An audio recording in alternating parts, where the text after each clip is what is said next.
Antes de começar a análise, quero ser bem enfático com você, ouvinte do Bíblia Acolhe.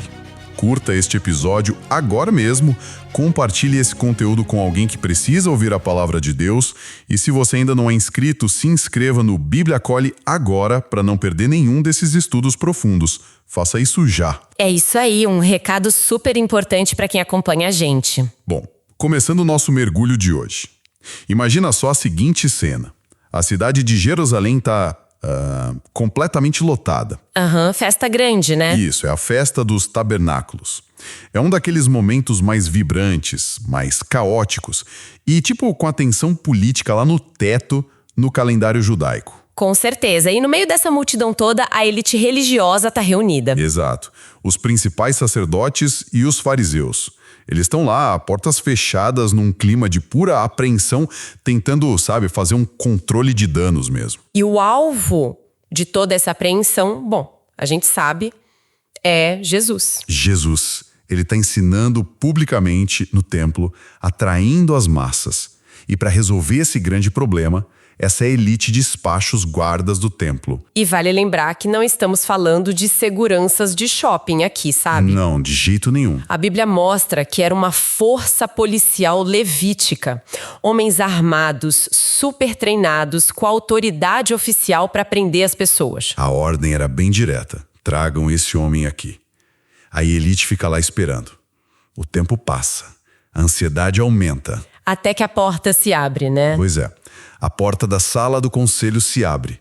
Os guardas entram, estão de mãos vazias. O Evangelho de João, no capítulo 7, a partir do versículo 45, joga a gente bem no meio desse furacão. É uma cena muito tensa. Muito.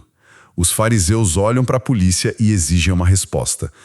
Por que não trouxeram? E a resposta que esses guardas dão não só choca essa elite, mas expõe toda uma dinâmica de poder e arrogância que, é incrivelmente atual para nós hoje. É fascinante.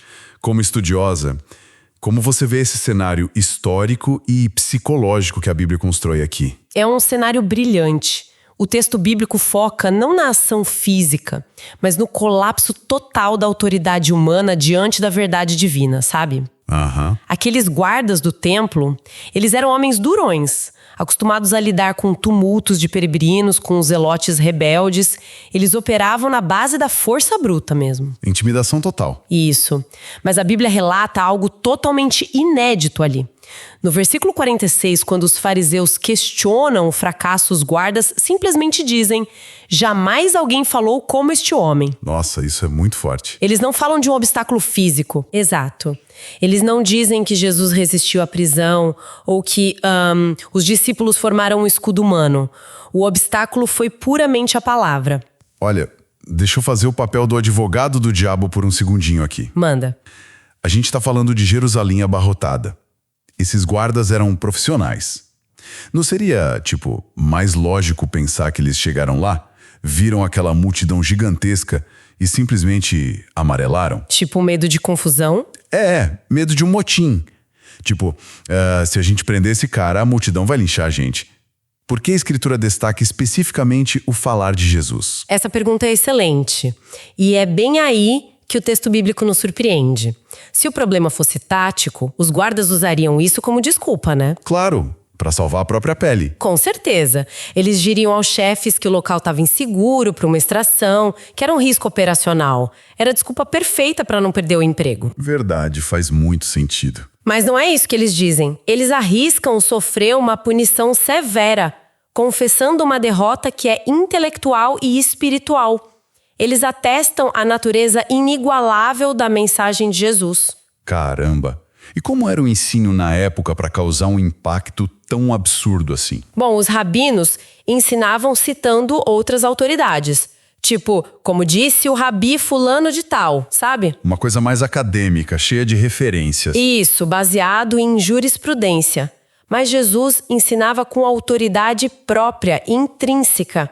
Ele falava de realidades celestiais que quebravam aquele verniz religioso. Deu um curto-circuito neles. Um curto-circuito mental total. O estudioso William Hendrickson nota bem isso. Ele diz que a força das armas esbarrou na majestade de Cristo. Nossa, que frase. Eles foram lá capturar um criminoso, mas sentiram que as próprias almas deles foram capturadas por aquela verdade. Isso muda tudo. Para criar uma analogia com o nosso mundo de hoje, é como mandar uma equipe de elite, tipo a SWAT, e eles votarem de mãos vazias não por falta de bala. Aham, mas por causa de palavras. Isso. É tipo um promotor de justiça cínico, implacável que é enviado para interrogar e destruir um réu. Mas aí o réu começa a falar com tanta pureza e verdade sobre a própria vida do promotor que o caso desmorona. É exatamente essa sensação. O promotor fecha a pasta e vai embora. A força da instituição derreteu ali. E como a elite reage a isso nos versículos 47 em diante? Bom, a quebra de paradigma torna a reação deles muito reveladora. Eles não demonstram nenhuma curiosidade, sabe? Não tem nossa, o que ele disse? Nenhuma abertura para ouvir. Nenhuma. A reação é uma explosão de ódio e desprezo. Eles disparam logo de cara. Será que também vocês foram enganados? Em vez de avaliar a evidência, atacam a inteligência dos guardas. Sim. É o famoso ataque ad hominem, né? Quando você não consegue vencer o argumento, você ataca o mensageiro. Eu acho isso tão comum hoje em dia. Infelizmente é. A Bíblia expõe aqui um caso severo de dissonância cognitiva. Os fariseus tinham construído toda a identidade deles baseada no controle de quem interpretava a lei. Eles eram os donos da verdade. Isso. E o fato de Jesus ignorar essa hierarquia, falar direto com o povo e ainda paralisar a polícia deles era uma ameaça existencial terrível. Eles irão perder o monopólio. Com certeza. Aceitar Jesus significava admitir que todo o sistema deles estava falido. Então eles dão uma carteirada institucional. Eles perguntam se alguma autoridade ou fariseu creu em Jesus. Famosa validação de bolha. Se a nossa liderança teológica não deu o selo de aprovação, então é mentira? Exato, criaram uma câmara de eco perfeita. E eles vão além. Eles partem para a ofensa pesada contra o próprio povo no versículo 49. O que eles dizem? Eles dizem, mas esta multidão que não conhece a lei é maldita. Uau! Isso é muito violento. Eles usam a teologia não para pastorear, mas como uma arma para desumanizar quem eles deveriam cuidar. É um alerta muito, muito perturbador que o texto bíblico traz. A lei era para revelar necessidade de redenção e gerar humildade, sabe? Mas eles transformaram a Bíblia num capital social. É o elitismo religioso puro.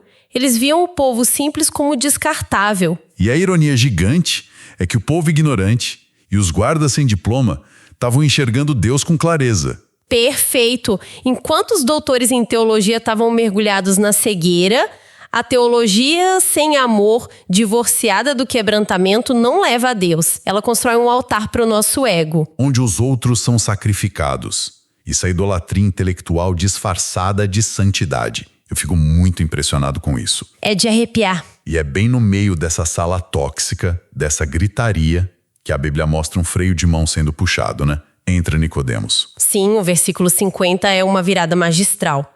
Para quem já leu o capítulo 3 do Evangelho de João, sabe que Nicodemos foi falar com Jesus de madrugada e escondido. Ele já estava com uma sementinha de dúvida plantada. Isso, e agora a escritura mostra ele saindo das sombras e falando na frente dos colegas furiosos dele. Uma coragem absurda.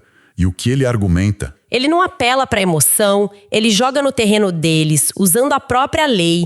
Ele pergunta no versículo 51 se a lei deles condena um homem sem primeiro ouvir ele. Ele está pedindo o devido processo legal. É o básico do básico da justiça. Apontando uma jurisprudência judaica antiquíssima de Deuteronômio. Ninguém podia ser condenado por boato. Ele expõe a hipocrisia de um jeito muito elegante. Vocês dizem que guardam a lei, mas querem fazer um tribunal de linchamento. Exatamente. Nicodemos quebra aquela solidariedade corrompida do conselho. Ele arrisca o próprio pescoço ali. E a resposta dos fariseus é o equivalente, no primeiro século, ao cancelamento da internet. Eles são brutais no versículo 52. Muito brutais. Eles não respondem ao argumento legal de Nicodemos. Não dizem que ele tem razão. Eles partem para ataque pessoal de novo, né? Sim, eles dizem, por acaso também você é da Galileia? Examine e verá que da Galileia não se levanta profeta. Um puro preconceito geográfico, como se dissessem, de que buraco você saiu para defender esse cara? Mas me corrija se eu estiver errado. Eles cometem um erro crasso de história bíblica aí, não é? E isso é o ápice da ironia da Bíblia aqui.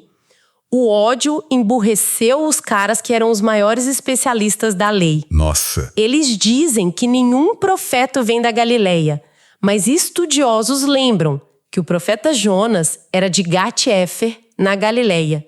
E Naum, muito possivelmente, também era. Caramba, eles esqueceram a própria Bíblia por causa do ego. Esqueceram. E pior, a profecia principal de Isaías 9 dizia que a luz ia brilhar justamente na Galileia. Mas o coração dele estava tão dominado pelo controle que a verdade já não importava. Eles só queriam vencer a discussão e matar a ameaça a qualquer custo. Isso prova que só estudar não protege a gente da cegueira espiritual. Com certeza não. Se a sua teologia serve só para proteger o seu ego, você vai literalmente reescrever a história para não admitir que está errado. E aí a gente chega no versículo 53. O desfecho. Aquela linha curta, mas super pesada. Depois de toda essa tensão, a Bíblia simplesmente encerra o trecho dizendo: e cada um foi para sua casa. É um fim muito desconfortável, né? Acaba do nada. O suspense simplesmente evapora. Por que terminar assim, tão de repente? Eu acho fascinante. Essa frase é um retrato profundo da resistência humana, sabe? A escritura retrata o clímax de uma rejeição totalmente deliberada. Como assim? Eles tiveram o testemunho dos guardas sobre Jesus, tiveram o confronto legal do Nicodemos, eles tinham tudo ali para parar, investigar e talvez se arrepender. Mas eles simplesmente ignoram tudo. Ignoram. Esse cada um foi para sua casa é uma escolha espiritual. Eles deram as costas para a verdade e voltaram para suas próprias convicções congeladas. Preferiram ficar na zona de conforto tóxica deles. A graça bateu na porta, mas eles trancaram tudo e foram dormir abraçados com orgulho. Isso coloca um espelho gigante na nossa cara. É fácil apontar o dedo para os fariseus e achar que eles são só os vilões do passado. Pois é. Mas essa mesma dinâmica de orgulho intelectual acontece hoje nas nossas igrejas e nas nossas vidas. Qual é a grande síntese que a gente pode tirar disso para não cometer o mesmo erro? A grande síntese teológica que o texto bíblico nos deixa é que o reino de Deus não se revela para quem acha que é o dono da verdade. Ele se revela para quem se deixa desarmar por ela. Verdade. O embate na passagem é a palavra divina contra o sistema humano. O problema não é ter conhecimento, é a postura do seu coração em relação a ele. Então os guardas e o povo representam o coração ensinável. Exato. Independentemente de não terem diploma teológico, eles se deixaram impactar por Jesus. Foram vulneráveis. Enquanto os fariseus representam o perigo de usar a tradição para amaldiçoar os outros, né? Isso mesmo. A gente tem que ter cuidado para não sentar na mesma cadeira cega deles. A verdadeira compreensão exige humildade para não querer controlar tudo. É um convite para a gente se examinar urgente. Se a palavra não está deixando a gente mais parecido com Cristo, mais amoroso, a gente está usando a Bíblia como arma. Exatamente. A palavra tem poder de paralisar exércitos, como fez com os guardas. Mas ela só liberta se a gente abaixar os nossos escudos. Nossa, para encerrar, que provocação final você deixa para quem está ouvindo a gente agora refletir durante a semana? Eu deixo essa pergunta. Quando você é confrontado pela mensagem desconfortável de Jesus, seja sobre o seu orgulho ou sobre a forma como você trata os outros, o que você faz? Você constrói muros de arrogância e vai para casa sem mudar nada, como os fariseus? Ou você deixa a verdade quebrar suas defesas e transformar a sua vida, reconhecendo a beleza de Jesus como fizeram aqueles guardas? Fica a reflexão. E agora repito com a mesma ênfase. Não se esqueça de curtir este estudo, compartilhar esta verdade bíblica com seus irmãos e se inscrever no Bíblia Acolhe. Isso fortalece este ministério e nos ajuda a levar a palavra ainda mais longe. Faça isso agora mesmo. Texto e produção Douglas Vieira. Música de Sergio Prosverini por Pixabay. Faixa Snowy Peaks. Bibliografia. Comentários expositivos Hernandes Dias Lopes, editora Agnos. Comentário bíblico Matthew Henry, editora CPAD. Antigo e Novo Testamento interpretado versículo por versículo Russell Norman Champlin, editora Agnos. Charles Spurgeon, Os Tesouros de Davi, editora CPAD.